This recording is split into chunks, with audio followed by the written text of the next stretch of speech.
بسم اللہ الرحمن الرحیم. آج ہم نیا چیپٹر شروع کر رہے ہیں جو کہ برڈز کے بارے میں ہے، اور آج سے ہم اپنے پیٹرن کو، اسٹڈی ٹیکنیک کو تھوڑا چینج کریں گے،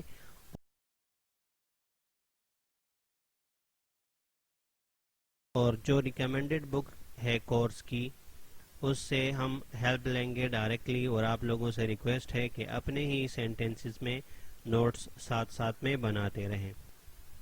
برڈز کے چیپٹر میں فرسٹ ٹاپک فائلوجینیٹک ریلیشن شپ کے بارے میں ہے.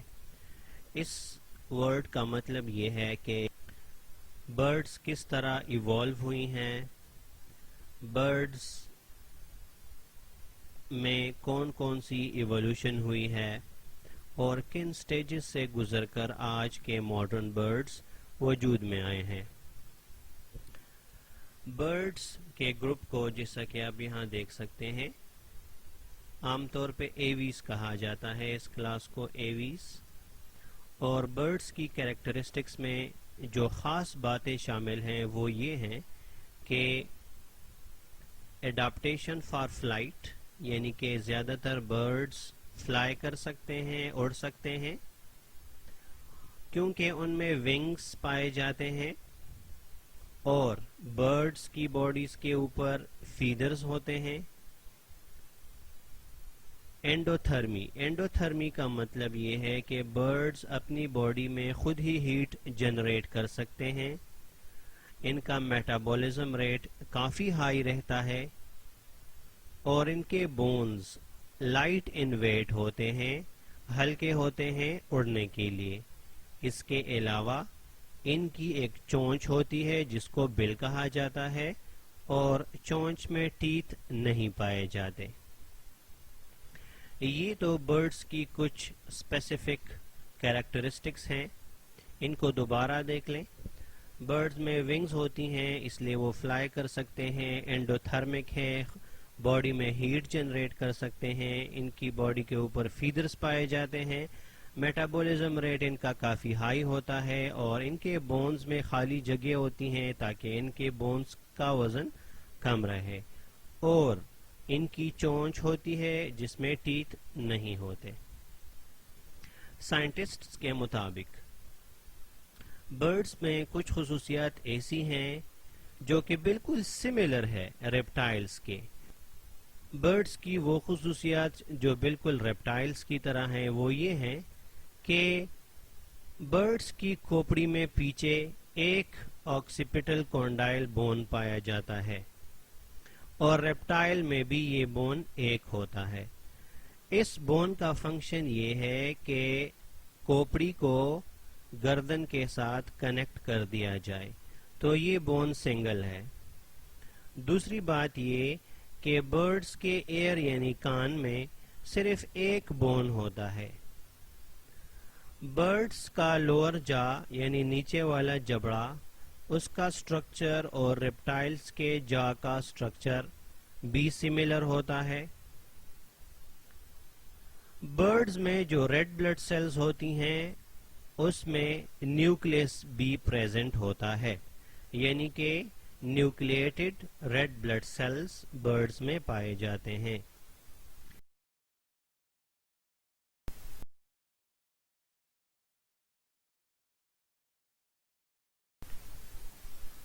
ہم نے بات کر لی ان سملیرٹیز کی جو کہ برڈز اور ریپٹائلز میں پائی جاتی ہیں. اب ہم کچھ ڈفرینسز ڈسکس کرتے ہیں جس کی وجہ سے برڈز کو ریپٹائلز سے الگ رکھا گیا ہے. وہ ڈفرینسز کیا ہیں؟ نمبر 1، اینڈوتھرمی. ریپٹائلز چونکہ ایکزوتھرمک یا ایکٹوتھرمک ہوتے ہیں، لیکن برڈز اینڈوتھرمک ہوتے ہیں. ریپٹائلز اپنی باڈی کو ہیٹ دینے کے لیے سن لائٹ یا سورج کی گرمی سے ہیلپ لیتے ہیں، جبکہ برڈز اینڈوتھرمک ہے. برڈز کی باڈیز میں ہیٹ خود ہی جنریٹ ہوتا ہے. دوسری بات یہ کہ air spaces in the bones of birds کی بونز میں خالی جگہ ہوتی ہیں، جس کی وجہ سے ان کے بونز ویٹ میں کم ہوتے ہیں اور ان کو اڑنے میں بہت آسانی ہوتی ہے۔ بونز میں یہ سپیسیز ریپٹائلز میں موجود نہیں ہیں۔ تیسری ڈفرینس یہ کہ برڈز کی باڈی کے اوپر فیدرز پائے جاتے ہیں اور ریپٹائلز میں فیدرز کسی قسم کے بھی نہیں ہوتے۔ آگے بات کرتے ہیں فائلوجینیٹک ریلیشن شپ میں کہ سائنٹسٹس کا خیال ہے کہ برڈز بہت ہی کلوزلی ریلیٹڈ ہیں ڈائناسورس کے ایک گروپ سے جس کا نام تھیروپوڈا ہے۔ یہاں پہ آپ دیکھ سکتے ہیں کلیئرلی۔ تو ڈائناسورس کا ایک گروپ ہے جس کو تھیروپوڈس کہا جاتا ہے۔ اس کا ذکر ہم نے ریپٹائلز کے چیپٹر میں کافی ڈیٹیل سے کیا تھا، وہ چیپٹر آپ ضرور دیکھ لیں۔ تو برڈز زیادہ تر تھیروپوڈس کی طرح ہیں اسٹرکچر میں۔ Fossils of at least a dozen theropod dinosaurs bearing feathers have been discovered. Fossils آپ کو پہلے بھی بتایا جا چکا ہے، بہت ہی پرانے زمانے میں پائے جانے والے لیونگ آرگینزمز جن کی باقیات زمین سے ملتی ہیں کسی بھی شکل میں، اس کو فاسل کہا جاتا ہے۔ تو فاسلز کی اسٹڈی سے پتہ چلتا ہے کہ بہت سارے تھیروپوڈ ڈائناسورز میں بھی فیدرز پائے جاتے تھے۔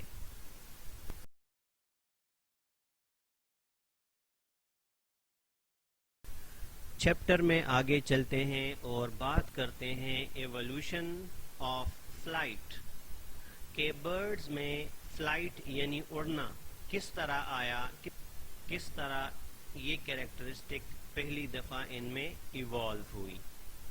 تو بات کرتے ہیں ایک برڈ کی جس کو آرکیوپٹیرکس کہا جاتا ہے۔ 1861 میں جو ہم نے انڈر لائن کی ہیں سینٹینسز، ان کو غور سے دیکھ لیں۔ 1861 میں جرمنی میں کچھ فاسلز ملے آرکیوپٹیرکس کے۔ ان فاسلز سے یہ پتہ چلا کہ یہ پرانے زمانے کا کوئی اینیمل ہے جس کا سائز کبوتر جتنا تھا، اور یہ تقریباً آج سے 150 ملین ایئرز پہلے زمین پر پایا جاتا تھا۔ اس کی ایک ڈائیگرام آپ دیکھ لیں پہلے۔ لیفٹ سائڈ پہ جو براؤن کلر کی تصویر ہے، یہ آرکیوپٹیرکس کے فاسلز یعنی اس کے باقیات زمین سے جو کھدائی کے دوران ملے، تو آرکیوپٹیرکس کے بونز اور فیدرز وغیرہ کے نشانات راکس پر کلیئرلی بن گئے ہیں۔ ان نشانات کو دیکھ کر رائٹ سائڈ پہ پینٹنگ سے ایک تصویر بنائی گئی ہے جو کہ سائنٹسٹ کے مطابق اس قسم کے برڈ کی یہ فاسلز تھے۔ تو اس برڈ کو آرکیوپٹیرکس کہا جاتا ہے، اگرچہ اس کی یہ تصویر یا یہ پکچر اوریجنل نہیں ہے، لیکن فاسلز کو دیکھ کر یہ بنائی گئی ہے تاکہ فاسلز والی خوبیاں اس تصویر کے ذریعے کلیئرلی دکھائی جا سکیں۔ تو اس کو آپ غور سے دیکھ لیں۔ یہ ایک خاص قسم کا برڈ ہے جس کی چونچ میں باقاعدہ دانت بھی موجود ہیں اور اس کی چونچ کافی چوڑی ہے۔ اگر آپ غور سے دیکھ لیں تو اس کے پروں میں یعنی ونگز میں پنجے بھی موجود ہیں، اور پنجے ریپٹائلز میں ہوتے ہیں۔ یہ پنجوں کی موجودگی اس کو ریپٹائلز کے گروپ کی طرح بنا دیتا ہے۔ دوسرا، اس کی چونچ کے اندر جو دانت ہیں یہ بھی بالکل ریپٹائلز کی طرح ہیں، جبکہ اس کی باقی باڈی، فیدرز وغیرہ، ٹانگیں یہ برڈز کی طرح ہیں۔ اور انٹرنل سٹرکچر کے بارے میں ہم پہلے ہی ڈسکس کر چکے ہیں کہ برڈز اور ریپٹائلز میں کون سی سملیرٹیز یا ڈفرینسز ہیں۔ تو اس ڈائیگرام کو غور سے دیکھ لیں، پھر ہم آگے چلتے ہیں۔